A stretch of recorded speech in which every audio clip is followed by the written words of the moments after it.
ang mga kwento ng pag-ibig, kwento ng buhay at kwento ng pag-asa dito sa Barangay Love Stories. Love Stories.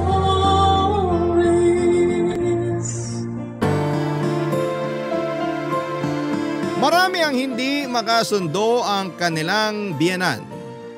Madalas na nagmumukhang kontrabida ang biyenan sa buhay ng mga manugang nila. Ikaw, kabarangay, kasundo mo ba ang biyenan mo? Dear Papa Dudut, ako nga pala si Nathan, 35 years old. May nakarelasyon ako na mas bata sa akin ng 10 taon. Siya si Mika. Baka iniisip ninyo na mahirap makipagrelasyon sa isang taong malayong agwat ng edad sa'yo. Pero hindi totoo yon sa sitwasyon namin ni Mika. Excited nga ang naging relasyon namin dahil marami kaming natutunan sa bawat isa dahil sa pagkakaiba ng henerasyon. Mature din mag-isip si Mika kaya hindi ko kinailangang problemahin kung maintindihan niya ako sa tuwing nagkakaroon kami ng problema. Malambing at sobrang passionate din siya sa relasyon namin, Papa Dudut. Mga bagay na nagpabilis ng pagkakahulog ko sa kanya. Kaya nung umabot kami ng 1 taon sa relasyon namin, inaya ko na siyang mag-live-in. Hindi naman niya ako tinanggihan, Papa Dudut. Gusto na rin niya dahil sa mas praktikal yon para sa kanya. Malaki rin kasi ang maiipon niya kung magsasama kami sa isang bahay. Hindi na niya kailangang magbayad ng upa, may sariling bahay kasi kami ni nanay. Noong nabubuhay pa si tatay ay ginapang niyang maibili kami ni nanay ng bahay. Kaya naman totoong praktikal kung titira na si Mika kasama ko. Wala na rin naman akong ibang gustong makasama sa bahay kundi siya lamang. Napag-usapan na rin kasi namin na magpakasal na at bumuo ng pamilya. Kaya naman nagpursige si Mika na makaipon ng malaki para pangtulong sa mga pangarap namin. Ganon din naman ako, Papa Dudut. Malaking inspirasyon si Mika para magkaroon ako ng ilulook forward sa future. Ganon ko siya kamahal. At alam ko noon na magiging masaya ang pagsasama namin sa iisang bahay. Hindi ko na rin kasi kayang mabuhay nang hindi siya nakakasama palagi. Ewan ko ba kung bakit ako tinamaan ng ganon kay Mika. Basta alam kong mahal ko siya at mahal niya ako, Papa Dudut. Yun naman ang importante sa lahat, sa pakiwari ko.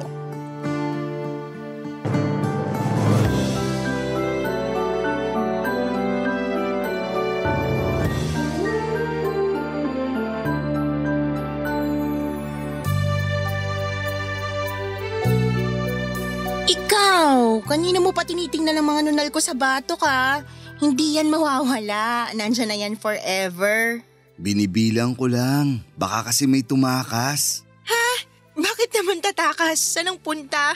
Baka sa ex mo. Ewan ko. Di ko naman nababasa ang isip ng mga nunal mo. Pinagbawalan ko na silang bumalik sa ex ko. Toxic dun. Stress madalas ang mga nunal ko kapag nakikita ang ex ko. Kapag masasalubong natin ang ex mo, magsuot ka ng scarf sa leeg mo ha, para hindi nila makita ang ex mo. Baka mamaya mag-relapse sila tapos pilitin kang bumalik doon. Tapos iiwan mo ako. Alam mo, hindi ko na alam kung nagbibiro ka pa o seryoso na yung iniisip mong magre-relapse ang mga nunal ko. Mahal lang kasi talaga kita. At mahal din kita.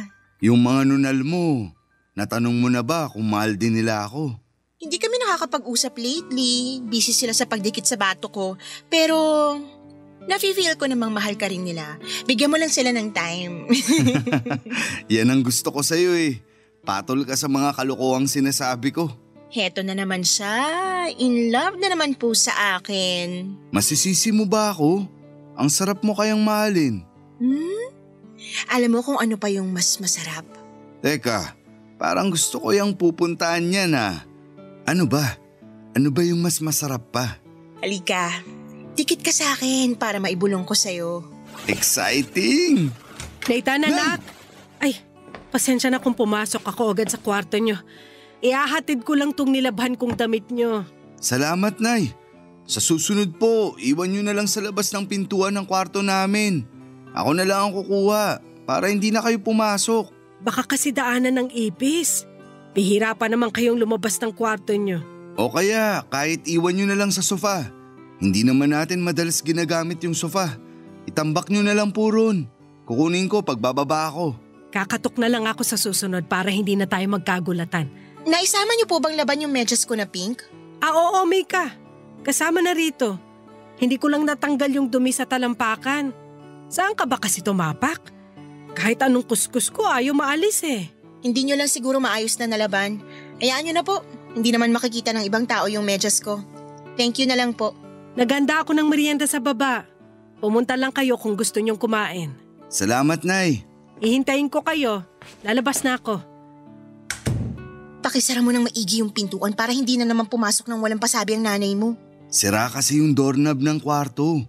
Ipapagawa ko na lang bukas. Dapat ma-realize ng nanay mo na mali yung papasok ka na lang bigla sa kwarto ng isang tao nang hindi man lang kumakatok. Ganyan na kasi ang ginagawa ni Nanay dati pa kapag nag-aatid ng labada sa akin. O kaya kapag may kailangan. 60 years old na kasi si Nanay. Kung ano yung nakasanayan niyang ginagawa, mahirap nang baliin. Intindihin na lang natin. Paano kapag maabutan niya tayo nakahubad? Ano na lang ang mukhang ihaharap ko sa kanya tuwing mag-aalmusal? Hayaan mo, ipapagawa ko na yung saraduan ng pintuan. Mas magandang kausapin mong nanay mo. Hindi tamang ginagawa niya. Nakakairita kasi yung ganyan. Walang respeto sa privacy ng tao. Huwag nang masira ang mood mo. O sige, kakausapin ko mamaya si Nanay. Pero wag mo sasabihin na ako nag-utos sa'yo ha. Baka mas lalo niya akong kainisan. Ha? Hindi naman naiinis sa'yo si Nanay. Mabait siya. Ramdam ko kaya na ayaw niya sa akin. Malakas ang kutob ko. Hindi lang kasi kayo masyadong nag-uusap. Lagi kasi tayong nakakulong dito sa kwarto. Advantage ng work from home. Kung pwede nga lang na wag ka nang ilabas sa kwarto na to para magyakapan na lang tayo minu-minuto. Gusto ko yan. Ituloy na natin yung nabitin kanina. Nakakainis kasi yung nanay mo. Nabitin tuloy tayo. Papadudot 20 years old ako noong namatay ang tatay ko. Bago niya kami iniwan, sinigurado niyang magiging komportable ang buhay namin ni Nanay. Bukod sa bahay ay iniwanan din niya kami ng sapat na halaga para matustusan ang mga pangangailangan namin hanggang sa makahanap ako ng trabaho. Ako nang nagpatuloy ng obligasyon kay Nanay mula nung nagkatrabaho ako sa call center noong 22 years old ako.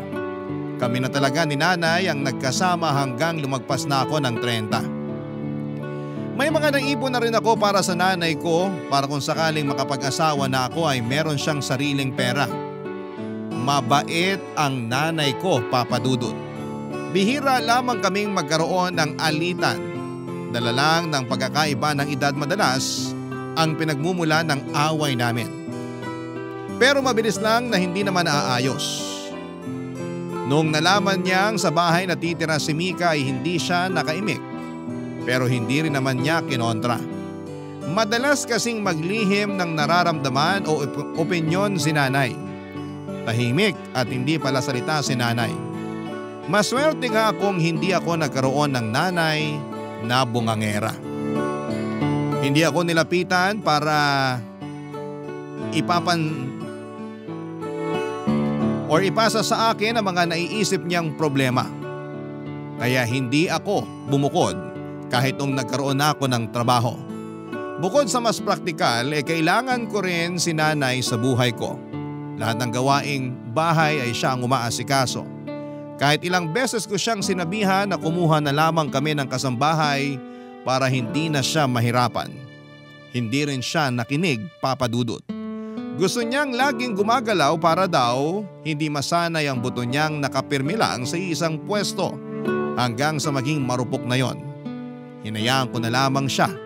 Alam kong yun din ang paraan niya para ipakitang mahal niya ako, Papa Dudut.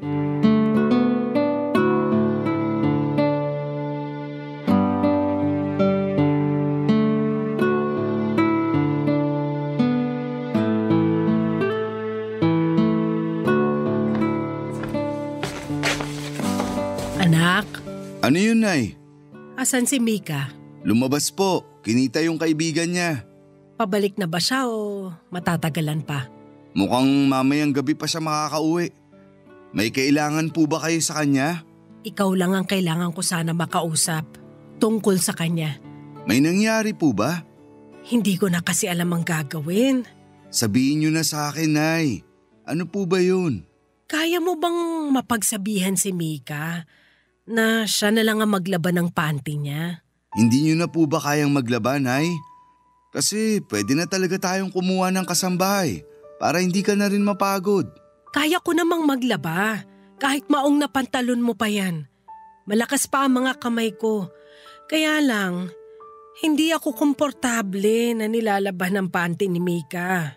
Pero maliit na piraso lang naman ang panty ni Mika. Hindi naman ganun kahirap laban yun. Naiilang kasi akong laban ng panty ng ibang tao. Nilalaban niyo naman po ang brief ko. Kasi anak kita. Magiging anak niyo na rin naman si Mika balang araw. Pero hindi ko siya kadugo. Nay, wag naman ganyan magsalita. Parang hindi niyo gusto si Mika. Hindi naman sa hindi gusto. Pero nagtataka lang ako kung paano niya nakakayanang ipalabas sa akin ang panty niya. Lalo na yung mga may tagus pa. Ibabad niyo lang yun para mawala yung dugo. Kinabukasan, pwede nang kusutin. Hindi mo naman ata naiintindihan ang ibig kong sabihin, anak. Sabihin mo na lang kay Mika na siya na ang maglaban ng sariling panty niya. Mabilis namang kusutin yun eh. Kahit ako na magtitiklop kapag natuyo na. Naku, Nay, baka magdamdam at mapahiya naman si Mika kapag sinabi ko yun. Bibili na lang ako ng washing machine. Meron naman yung maliit lang. Huwag niyo nang isipin yung gastos. Kaya ko namang bilhin. Oh, sige, bahala ka. Ayoko na lang din kasing hawakan pa ang mga panty niya. Nung panahon kasi namin, kami ang naglalaban ng sarili naming panty. Lalo na nung nagdalaga na ako. Turo yun ang lola mo sa akin. Magkaiba po kasi kayo ng henerasyon ni Mika. Wala na kasing kaso ngayon kung ibang tao na ang maglalaban ng panty ng iba. Siguro nga magkaiba lang talaga kami ng nakalakihang dekada. Huwag niyo na lang din tong mababanggit kay Mika para hindi kayo magkatampuhan. Wala naman akong balak. Kaya nga sa'yo ako lumapit para magpatulong sa gagawin. Mabuti naman po. Kapag may iba pa kayong concerns kay Mika, idiretso niyo na lang po sa akin. Ako na lang ang gagawa ng solusyon. Huwag na natin siyang abalahin, lalo't laging puyat. Tapos ang dami pa niyang iniisip na problema. Ah, ganun ba? Sige anak, mas kaya namang kitang lapitan kaysa sa kanya. May iba pa po ba kayong gustong sabihin? May kailangan pa po bang gawin? Dapat na ba talaga tayo magpalit ng bigas? Sinabi kasi ni Mika sa akin na gusto niya ng brown o kaya red rice. Nagda-diet kasi si Mika. Saka mas maganda sa kalusugan ng ganyang klase ng bigas kaysa sa puti. Pero hindi ko gusto ang lasa ng brown o red rice. Makakasanayan niyo rin, Nay. Sa umpisa lang maninibago yung panlasa niyo. Masarap pa rin naman. Mas gusto ko ang puting bigas. Kahit ako rin naman. Pero unahin na natin kung saan kayo mapapabuti. Ako ba? O si Mika? Siyempre, para sa inyong dalawa.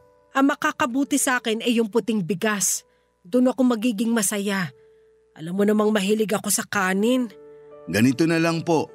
Bibili na lang ako ng brown o red rice ni Mika. Ituloy niyo pa rin yung white rice para sa inyo. Bibili rin ako ng isa pang rice cooker para sa bigas ni Mika. Ayos na po ba? Nasolusyonan ko na ba?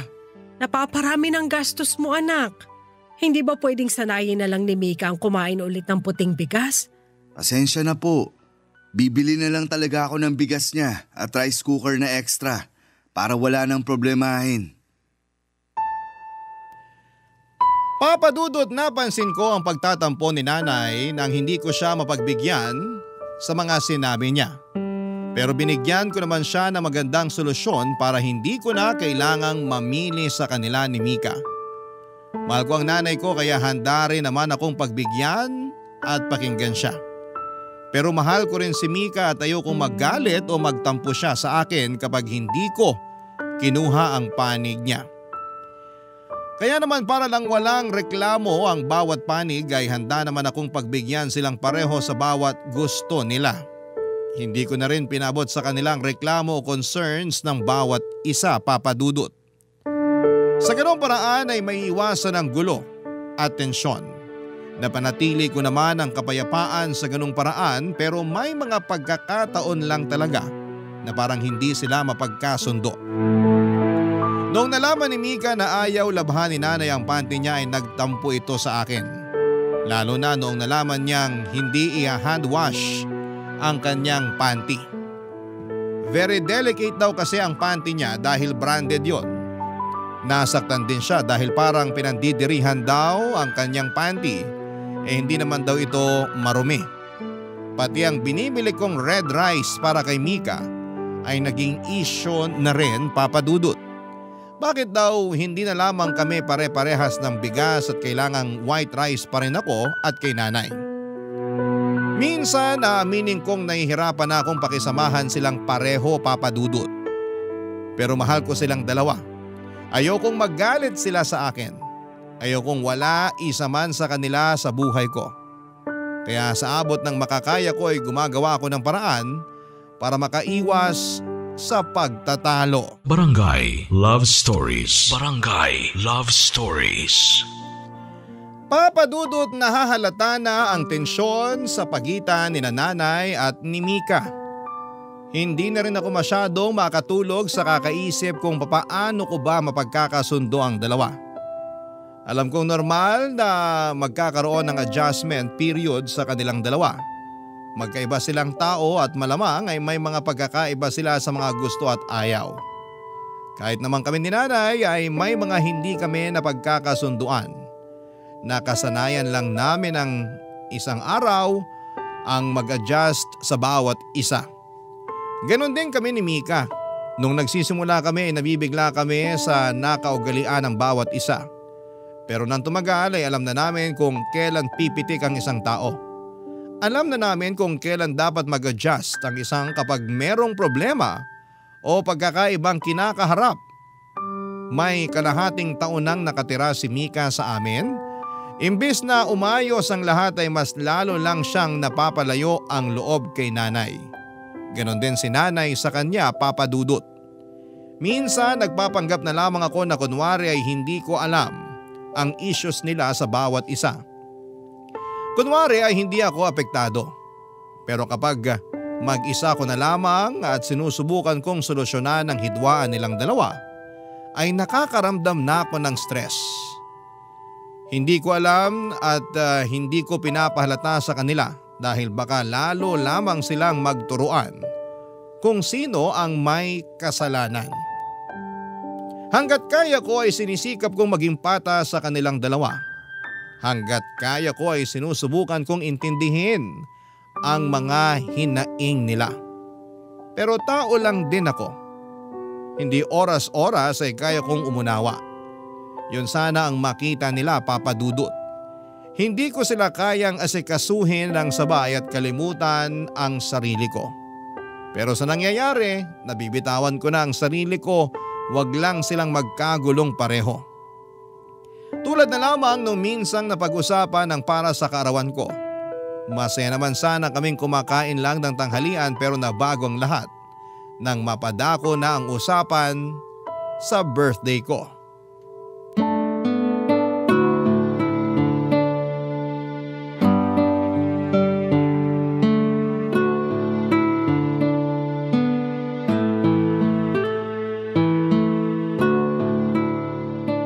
Masarap talaga tong pagkakaprito nyo ng tilapia, Nay. Buo pa ang balat. Crispy pa. Oo nga po, tita. Kapag nagpiprito kasi ako, dumidikit yung balat ng isda sa kawali. Ang sikreto kasi riyan ay painiting maigi yung mantika at budburan ng konting harina ang mantika para siguradong hindi didikit sa kawali. Ah, ganun pala yun. Masubukan nga sa susunod. Perfect din tong mayonnaise na may halong bagoong. Mas masarap pa sana yan kung may isasabay kayong kamatis. Sayang hindi ko napansin na bulok na pala yung kamatis sa ref. Sa susunod na lang. Thank you, Nay. Ang perfect din ang pagkakaluto nyo ng bigas. Bagay talaga ang prito sa medyo basang kanin. Tapos mainit pa. Alam ko na kasi kung anong klaseng pagkakaluto sa kanin ang gusto mo eh. Yung red rice ko naman masyadong tuyo. Pasensya ka na, Mika. Hindi ko kasi gamay magsaing ng red rice. Buong buhay ko puro white rice ang niluluto ko para sa pamilya ko eh. Sinabi ko naman po sa inyo na bawat isang cup ng bigas dapat 2 cups ng tubig ang ihalo para hindi tuyo. Tsaka dapat pinapaabot ng 45 minutes ang pagluluto. Mas komplikado kasi itong iluto kaysa sa white rice. Hayaan mo sa susunod, ayusin ko na. Subukan mo na lang munang tikman tong white rice na sinaing ni nanay. Hindi ka magsisisi. Kailan mo ba ako nakitang kumain ng white rice? Oo nga pala, Nathan. Birthday mo na pala sa katapusan. Tumatanda na ang anak nyo, Nay. Ipagluluto kita ng mga paborito mo. O-order na rin ako ng paborito mong sorbetes kina Manong Larry para mapagsaluhan ng mga bisita mo. Sabihan mo lang ako kung ilan ang iimbitahin mo para masakto ko sa ipapamalengke. Nay. Tsaka magsabi ka na rin. Kung rerentahan pa natin yung videoke ng kumari ko, baka maunahan tayo. Mas magandang maaga pa lang makapagbayad na tayo. Nay. Hindi mo pa ba sinasabi sa nanay mo? Sabihin ng alin? Sa Tagaytay po namin isi-celebrate ni Nathan ang birthday niya. Pwede bang dalhin doon yung mga lulutuin ko? Pati yung sorbetes na o-ordering ko? Ay hindi na po, may resto kaming pagkakainan doon. Para hindi na rin kayo maabala. Ang hassle din po kasi magluto ng maraming handa. Wala namang kaso sa akin eh. Lagi ko talagang pinagluluto si Nathan tuwing birthday niya. Walang palya yun. Hindi ba, Nathan? Pero wala namang masama kung may pagbabago sa birthday ni Nathan. Tsaka gusto niyang sa Tagaytay kami mag-celebrate. Di ba, Nathan? Magastos sa Tagaytay. Magastos din po magluto ng maraming handa at magrenta ng videoke. Pero magiging masaya naman si Nathan. Paborito ni Nathan ang Tagaytay. Sigurado akong magiging masaya siya ron. Di ba, Nathan? Pareho namang pwede sa akin. Pareho akong magiging masaya sa sorbetes at Tagaytay. Mananawa ka sa ice cream sa Tagaytay. Iba't ibang flavor at siguradong malinis pa. Kung yan ang desisyon nyo para sa birthday ni Nathan, edi yan na. Pasensya, Nay, kung di ko agad nasabi. Ayos lang yun. Nabigla lang ako. Sana nasabihan ako agad bago ko ipinagkalat sa mga kakilala natin na maghahanda ako sa birthday mo. Pwede naman nating ituloy ang handaan. May hotel reservation tayo sa Tagaytay sa mismong birthday mo, di ba? Pwede namang maganda isang araw bago ang birthday ko. Para may mapagsaluhan din yung mga kaibigan at ibang kakilala. Okay na ba yon, Nay? O kaya isama nyo na lang ako sa Tagaytay para makapasyal din ako roon. Pwede naman, Nay. Ibubuk namin kayo ng kwarto sa parehas na hotel.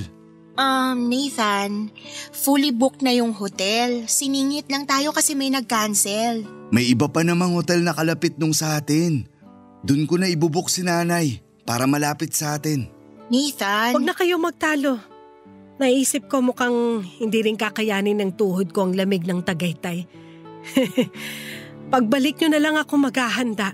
Huwag na po kayong gumastos nun, tita. Itabi nyo na lang yung pera para may pang-maintenance kayo sa tuhod nyo. Huwag kayong mag-alala. Uuwian namin kayo ng bulalo.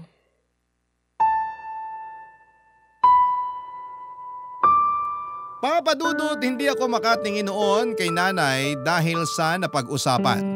Alam kong nagdamdam siya pero mas pinili niyang huwag ipahalata yon. Nakonsensya ako at hindi ko man lang inisip na tradisyon na namin ni nanay na ipaghanda niya ako tuwing birthday ko. Lalo na yung pag-order ng sorbetes. Noong bata kasi ako'y mahilig ako sa sorbetes na binebenta ng pamilya ni Mang Larry. Kaya sinisigurado ni nanay na makakakain ako at ang mga bisita ko ng sorbetes. Hanggang sa nagbinata na ako ay patuloy pa rin si nanay sa tradisyon na yon. Unang beses na hindi ako makakasama ni nanay sa birthday ko. Unang beses na hindi ko makakain ng sorbetes na bibilhin nito. Hindi ko maintindihan ang nararamdaman ko noon, Papa Dudut, at gusto kong makasama at makasalo si Mika sa birthday ko sa Tagaytay. Aminado akong na-excite ako para doon kaya hindi ko na naisip kaagad na gustong maghanda ni nanay para sa akin tulad ng dati. Sinubukan ko namang remedyohan yon sa pag-suggest na maghanda pa rin si nanay pero sa ibang araw na lang. Pero tinanggihan nga yun ni nanay at sinabing hindi na kailangang gawin. Nagbiro pa ito at sinabing ipapa-reserva na niya sa akin ang next birthday ko para matuloy na ang tradisyon naming handa at sorbetes. Isang gabi bago kami bumiyahe ni Mika sa Tagaytay ay pumasok si nanay sa kwarto. Nakaharap ako sa cabinet noon at inaayos ang babauning kong damit. Nagkataon na nasa banyo sa ibaba si Mika at naliligo, kaya malayang nakapasok si nanay sa kwarto. Nahiya pa nga ito na pumasok nang hindi na naman kumakatok. Nakasanayan na kasi niya. Hindi naman yung problema sa akin, huwag lang sigurong matsyempohan na nandun si Mika dahil baka masamain na naman niya ang bagay na yon, Papa Dudut.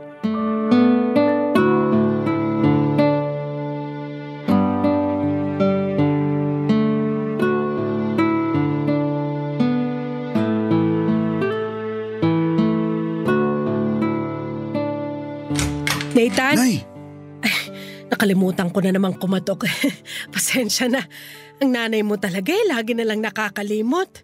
Walang kaso, Nay. Nasa banyo naman si Mika. Naliligo. Pasok po kayo.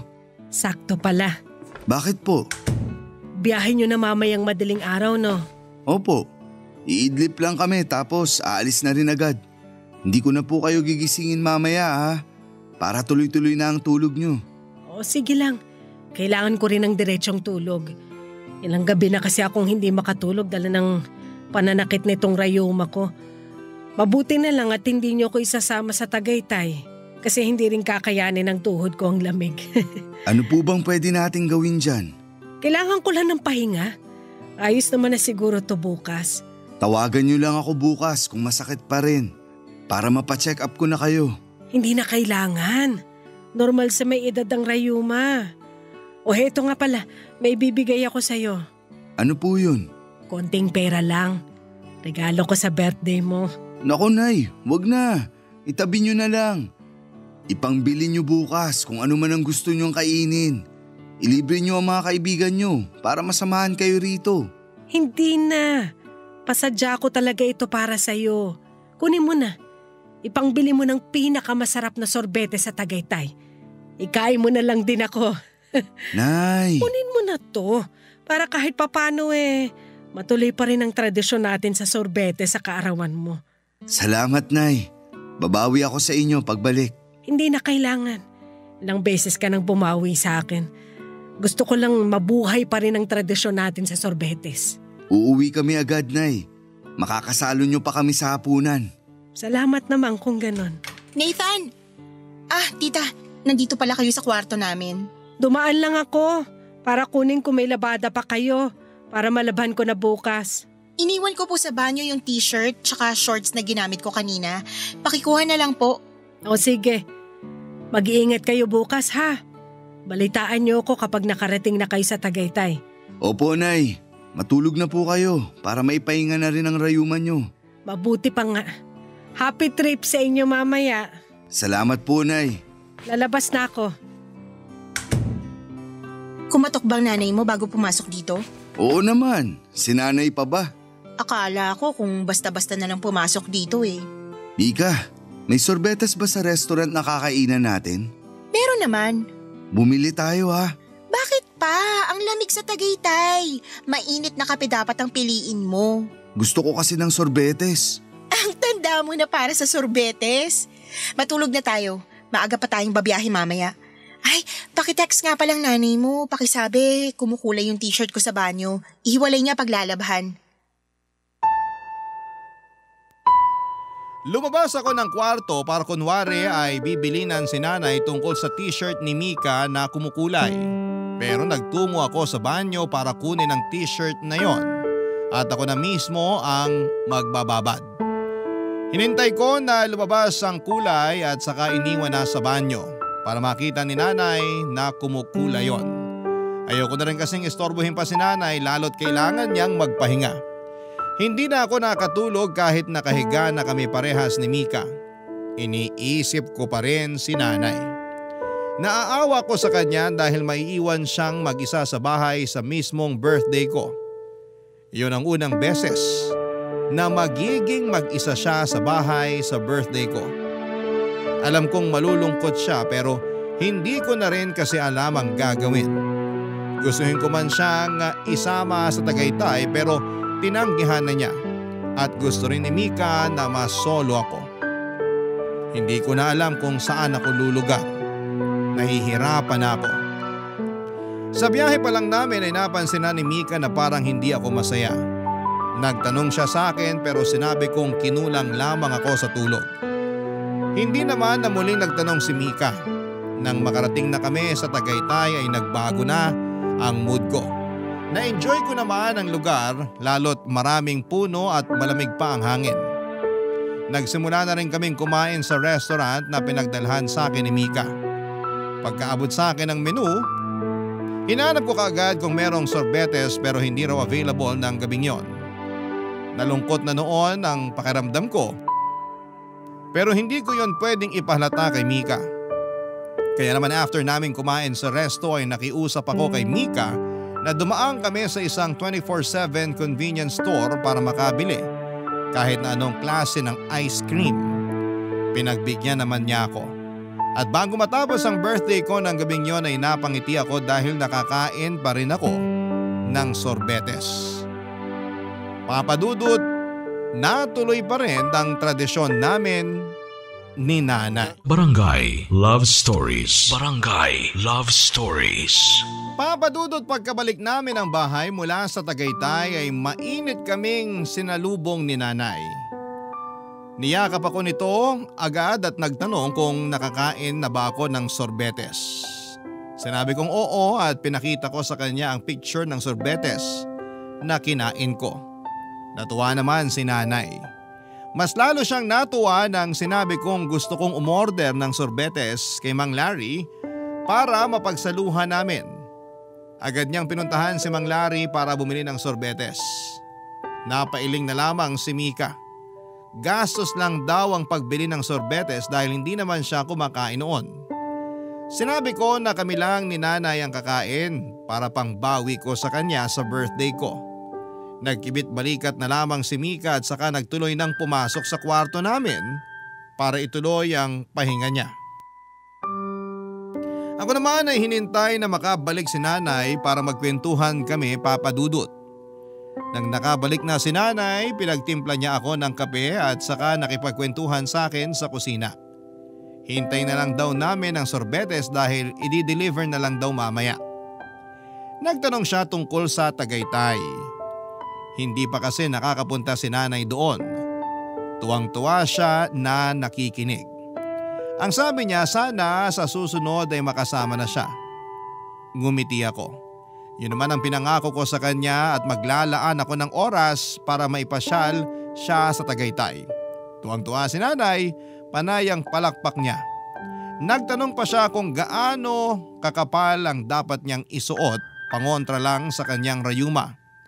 Napangiti na lamang ako sa kasimplihan ni Nanay. Hindi yun nagbago simula pagkabata ko. Nasa kalagitnaan kami ng kwentuhan nang marinig kong lumabas na si Mika sa kwarto namin. Nagdadabog ito at mukhang galit. Sa biyahe pa lang namin pauwi ay masama na ang pakiramdam nito at hindi maayos ang mood. Kaya alam kong konting pitik lang ay magwawala na ito. Nangyari nga. Sinugod niya kami ni Nanay sa kusina habang hawak ang isang kumupas na kulay itim na shorts. Papadudot.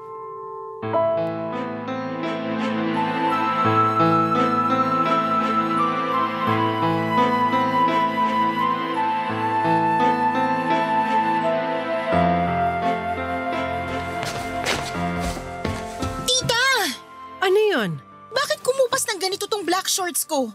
Kung hindi ko pa chinek ang mga nilaban yung damit ko, hindi ko pa makikitang sinira yung shorts ko. Naku, hindi ko napansin. Patingin nga at Paano hindi nyo napansin kayong naglalaban ng damit ko? Mika, bibilan na lang kita ng bago. Hindi mo kailangang magalit ng ganyan. Wala ka nang mabibiling ganito dahil limited edition to. Tsaka itong paborito ko. Hindi naman sinasadya ni Nanay. Hindi talaga. Akala ko design yung pagkakakupas. Ang tagal nyo nang naglalaban ng damit ko, hindi nyo pa rin alam na hindi to design ng shorts ko? Mika. Hindi ko nga rin alam kung bakit hindi ako nakakatanggap ng thank you sa'yo sa paglalaba ko ng damit mo, lalo na ng panty mo. Bakit ako magte-thank you? Nag-aambag naman ako para sa gastusin dito sa bahay. Akong bumibili ng sabong panlaba at nagbabayad ng tubig. Pero mahirap bang magpasalamat kahit minsan? Ang hirap manalo sa'yo, no? Awat na, Mika. Sumasakit na ang ulo ko. Magkano ba yung shorts mo at babayaran ko? Kung yan ay kakapanatag ng loob mo. Hindi mo to afford, sigurado ko. Sabihin mo sa akin kung magkano. Kakayanin kong bayaran. Ipangungutang ko kung kailangan. Hahanap ako ng katulad niyan, Mika. Makakahanap tayo ng kapalit niyan. Huwag mo nang stressin ang loob mo. Paanong hindi mas-stress? Kakauwi ko lang galing sa mahabang biyahe. Puyat at pagod. Tapos makikita ko na lang na nasira ng kulay ng paborito kong shorts. Naiintindihan naman kita. Pero nangyari na Ayokong tanggapin yung mga ganyan. Hindi pwedeng palagpasin na lang. Dapat kasi nag-iingat sa paglalabay. Kung gusto mo, sa susunod, ikaw na lang ang maglaban ng mga damit mo, lalo na yung panty mo. Pwede ko namang ipalaundry pero hindi na ako bibili ng sabong panlaba para sa mga damit nyo ni Nathan. Magkano lang naman ang sabon? Kaya ko nang bumili kahit hindi ka na mag-aambag. Panira ka ng araw? Mika, wag naman ganyan. Sorry Nathan kung emosyonal ako ngayon ha. Kahit sino kasi maiinis pag may nasira sa mga paborito niya. Pasensya ka na talaga, Mika. Sa susunod, hindi ko na papakialaman ang mga labada mo. Pwede nyo pa rin namang labhan pero sana naman ayusin nyo. I-check nyo muna kung kumukupas o hindi. Siguro naman alam nyo na hindi dapat pinagsasabayan dekolor at mga puti, di ba? Alam ko namang hindi dapat. Good. Kasi baka pati yun hindi nyo pa alam. Hindi ko alam kung anong klaseng pagpapalaki ang ginawa sa'yo ng nanay mo. Pero sa nakasanayan ng pamilyang to, hindi ka pwedeng ganyan makipag-usap sa nakatatanda sa'yo. Sa panahon ngayon, may mga matatanda na hindi na dapat nire-respeto dahil baluktot lagi ang pag-iisip. Nagmarcha si Mika pabalik ng kwarto. Iniwan niya at binalibag ang shorts sa mesa. Nagulat kaming pareho ni nanay lalo na't natapon ang kape namin. Agad na pinunasan niyo ni nanay. Tutulungan ko pa sana siya pero sinabi niyang sundan ko na lamang si Mika para makapag-usap kaming dalawa, Papa Dudut.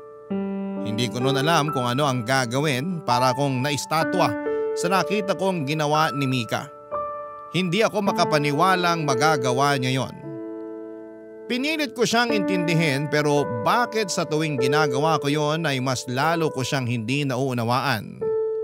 Pinilit ako ni nanay na puntahan si Mika. Sumunod na lamang ako dahil parang nawala ako sa sarili dahil sa mga natunghayan ko ng mga oras na yon. Habang naglalakad pabalik ng kwarto ay napasulyap ako kay nanay. Masama ang loob niya habang nililinisan ang mesa kung saan ay natapon ang kape. Umabot na yon sa sahig. Nasaktan ako sa mga nakita ko, Papa Dudut. Kaya nagmadali na akong pumasok sa kwarto. Lumaking walang ina si Mika, inampun siya ng kanyang tiyuhin na pinahirapan naman siya hanggang sa paglaki. Kaya yon lagi ang isinisiksik ko sa utak ko sa kung bakit hindi kayang makisama ni Mika kay nanay. Nakwento ko rin yon kay nanay kaya ganon kahaba ang pasensya niya kay Mika dahil naaawa ito sa nobya ko. Pero paano ba namin siya patuloy na uunawain kung hindi naman niya nahihilom ang mommy issues niya? Laging tinatanggihan ni Mika na pag-usapan at ayusin ang naging sugat nito sa kanyang ina. Galit na galit ito sa tuwing napapadako ang usapan namin sa kanyang ina. Pero sa tingin ko ay kailangan na naming ayusin yon para maging healthy na ang pakikisama niya hindi lang sa nanay ko kundi pati na rin sa ibang tao. Dahan-dahan akong pumasok sa aming kwarto at naabutan ko doon si Mika na chinecheck ang ibang mga damit niya. Noong napansin niya ako ay agad siyang nagsumbong sa akin, Papa Dudut.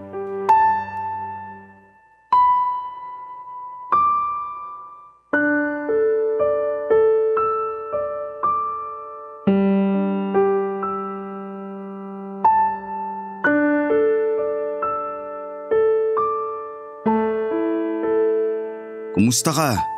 Naiinis pa rin, obvious ba? Hindi mo naman kailangang magalit ng ganun para lang sa shorts. Nilalang mo ang shorts ko ay pinaghirapan kong bilhin yon sa Singapore. Naiintindihan ko naman. Pero ang hindi ko maintindihan kung paano mo kinumpronta ang nanay ko. So kinakampihan mo na siya ngayon, kahit alam mo na siyang mali? Nagkamali si nanay sa paglalaban ng shorts mo, pero mali rin ang pagsagot mo sa kanya. Hindi obligasyon ni nanay na laban ang mga damit mo, pero dahil tinanggap ka niya sa bahay namin, kaya dinamay na rin niya ang labada mo. Parang utang na loob ko pang pagpapatira mo sa akin dito ah. Sino bang namilit sa atin na magsama na tayo? Di ba't ikaw naman? At hindi ko pinagsisisihan yun. Masaya ako na kasama ka sa iisang bahay. Pero sana, matuto ka rin makisama sa mga mahal ko sa buhay. Paano naman ako? Bakit hindi ako pinapakisamahan ng nanay mo? Pinapakisamahan ka naman niya. Masyado lang malalim ang sugat ng pag-abandona sa'yo ng nanay mo. Kaya negative lagi ang tingin mo sa tuwing may nanay na lumalapit sa'yo. Ibabalik mo na naman ba yung mommy issues ko? Kasi gusto kong ayusin mo na yan. Para rin naman sa sarili mo eh. Wala kang alam kung ano pinagdaanan kong hirap nung inabandona ako ng nanay ko. Kaya wala ka rin karapatang pilitin ako para ayusin kong sugat na hindi naman ako may gawa. Oo, andun na tayo. Mali ang nanay mo sa pag-iwan niya sa'yo. Pero tandaan mo na responsibilidad nating hilumin ang mga sugat natin para hindi na tayo makasugat ng ibang tao. Para sa ikabubuti din natin yun. Nilaso na naman ang nanay mong utak mo. Ha? Paanong nadamay dito si nanay? Sarili kong pananaw to. Magkampihan pa kayo. Lagi nyo na lang ako pinagtutulungan dalawa. Akala nyo ba hindi ko napapansin yon? Paano bang pinagtutulungan? Ikaw lang ang nag-iisip niyan. Sobrang lalim na ng issues mo, Mika. Sige, i-gaslight mo pa ako. Hindi kita ginagaslight. Ikaw na nga itong nagsabi sa akin dati na hirap kang makisama sa mga nanay dahil di mo alam kung paano magkaroon ng isang ina. At ginagamit mo pang trauma ko para i-gaslight ako? Ang galing mo naman. Akala ko totoong mahal mo ako. Hindi pala. Mahal kita. Kaya gusto kitang suportahan kung sakaling plano mo ng talikuran ng issues mo. Mahal na mahal kita, Mika. Kung mahal mo ako kakampihan mo at hindi ang nanay mo. Hindi naman pwede yan. Ganyan ka ba kamamas boy? Lumulugar lang ako sa kung ano ang tama. Ilugar mo ko ng tama sa buhay mo. Sino bang pipiliin mo? Ako o ang nanay mo? Bakit kailangan nating umabot dyan? Nanay mo o ako? Mika… Patunayan mo sa akin na akong pinakamamahal mo sa lahat. Lagi mo sinasabi yun sa akin, di ba? Nanay mo o ako? Mahal kita, Mika. Nanay mo o ako? Mamili ka! Si nanay. Uulitin ko! Nanay mo o ako? Ay. Sorry, Mika. Piliin mo ako! Pinili kita noon. Si nanay naman ang pipiliin ko ngayon. Tinitigan ako ni Mika at hindi siya makapaniwala na pinili ko si nanay kesa sa kanya. Nagwala siya at sinabayan ng iyak. Wala akong lakas para pahintuin siya, Papa Dudut. Nasasaktan akong makita siyang ganon dahil mahal na mahal ko siya. Pero may hangganan ang pagtitiis kahit gaano mo pa kamahal ang isang tao. Nang mapagod siya ay kinuha na niya mga damit niya at sinilid sa maleta. Nagmadali na siyang umalis nang walang paalam. Marami pa siyang damit na naiwan at nagkalat yon sa sahig. Dinampot ko at saka tiniklop. Binalik ko sa pagkakasalansan sa cabinet. Naisip kong isoli yon kapag nakahanap na siya ng bagong matitirhan. Nasa kalagitnaan ako ng pag-aayos nang marinig kong pumasok si nanay sa kwarto. Hindi siya muling kumatok. Inihingi niya muli yon ng tawad sa akin, Papa Dudut. Ngumiti lamang ako para ipalala sa kanya na hindi na niya kailangang kumatok pa. Pinapasok ko siya. Napansin ko sa mga mata niya na alam na nito ang nangyari pero hindi na lamang siya nagsalita tungkol doon. Hawak-hawak nito ang isang tub ng sorbetes na in-order kay Mang Larry. Dumating na pala. May dalawa din siyang kutsara at 2 mug. Inaya niya akong umupo sa gilid ng aking kama para pagsaluhan namin ang sorbetes.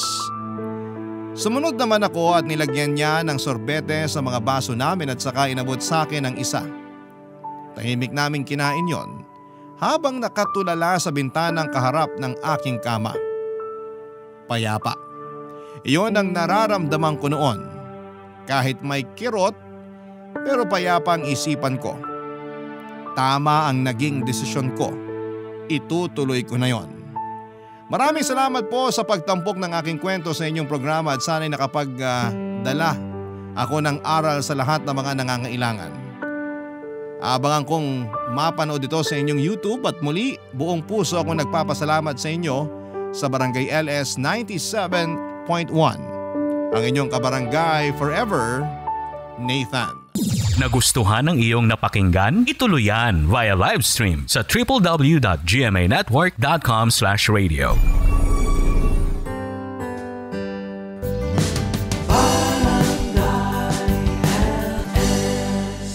Forever.